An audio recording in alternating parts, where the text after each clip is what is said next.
For 10 years, I thought my marriage was perfect. My wife, Sarah, and I shared everything. A home, plans for the future, even silly late-night conversations about nothing. Or so I believed. It all started with a weekend trip Sarah claimed she desperately needed.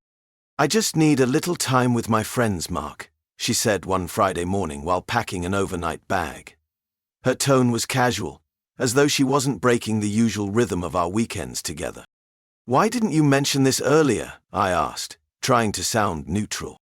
"It was spontaneous. Michelle invited me yesterday. I didn't think you'd mind." Michelle was her best friend, someone Sarah often used as a buffer when she needed space. So, I let it slide. All right, have fun. But something didn't sit right. That evening, as I sat alone in the living room, a strange feeling crept in, the kind that you can't shake, no matter how hard you try. I glanced at Sarah's favorite blanket, still folded on the couch, and checked my phone for any messages from her. It wasn't until hours later that I heard from her. "Made it safe. Love you. Good night." I should have been reassured, but the message felt cold, distant. The heart emoji seemed forced. Note, Kitty Alice, heart. The next morning I couldn't stop thinking about it. Call it paranoia, call it instinct, I don't know. But something felt off. I decided to text Michelle. "Hey, hope you guys are having a good time. Which cabin did you book this weekend?" Her response came almost immediately. "Cabin? What are you talking about? I haven't seen Sarah in weeks." My hands froze, my phone slipping slightly from my grip. I spent the next hour pacing the house, trying to rationalize it. Maybe Michelle had misunderstood, maybe Sarah was with other friends, and I was reading too much into it. But deep down, I already knew. By the time Sarah texted again around noon, claiming they were out hiking with no signal, my heart was pounding. I made a decision I never thought I'd make. I tracked her location. It wasn't something I was proud of. I'd never violated her privacy before, but desperate people do desperate things. The map showed her miles away from any hiking trails or cabins. Instead, she was at a lakeside resort. Room 203. I don't even remember the drive. The 2 hours passed in a haze of anger, confusion, and heartbreak. My mind raced with every possibility, each one worse than the last. When I arrived at the resort, I parked far enough away to avoid drawing attention. I didn't know what I was going to say or do, I just knew I had to see for myself. Inside, the receptionist greeted me politely. "Can I help you, sir?" "Yes," I said, forcing my voice to remain calm. "I'm here to surprise my wife. She's in room 203. Could you let me in?" "Ah." The woman hesitated. "I'm sorry, sir, but we can't." "Please," I said, leaning closer. "It's our anniversary. I just want to surprise her." After a pause, she gave me a small, reluctant smile. "All right, but just this once."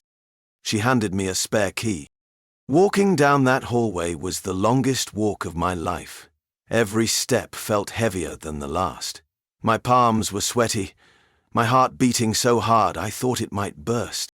When I reached room 203, I stood outside for a moment, gathering my courage.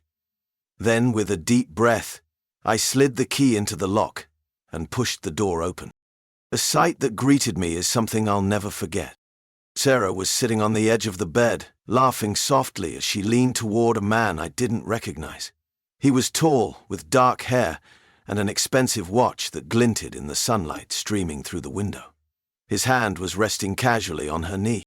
For a split second, none of them noticed me. It was like I was watching a scene from someone else's life. I looked up and, "Sarah," I said finally, my voice hoarse. Her head snapped up and the color drained from her face. "Mark!" The man stood abruptly, his expression shifting from amusement to discomfort. "Who the hell is this?" "I should be asking you that," I said, my voice shaking.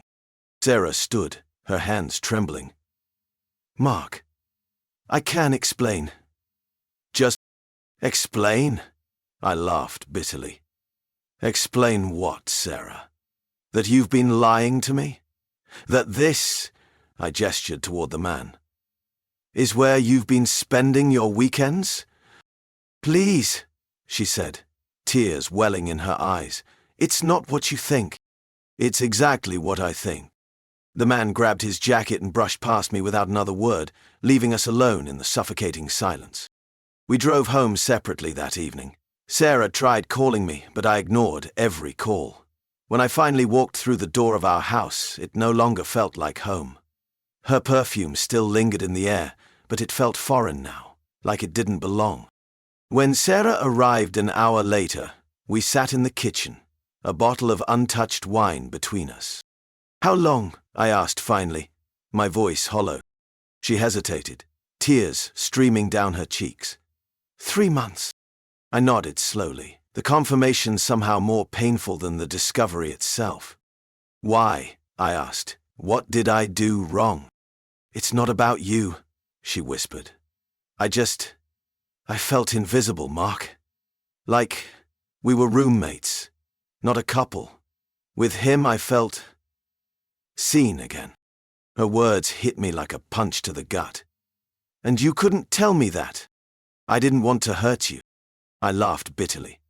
Well, congratulations, you did. We tried to fix things after that, but some cracks can't be repaired. Trust, I learned, is fragile. Once broken, it's never quite the same. Sarah moved out a month later. The house feels emptier now, but in some ways it's better. The silence hurts, but it's honest. Sometimes I still think about that weekend, about the drive to the resort, about the moment the door swung open. I wonder if she ever thinks about it too. But some questions don't have answers.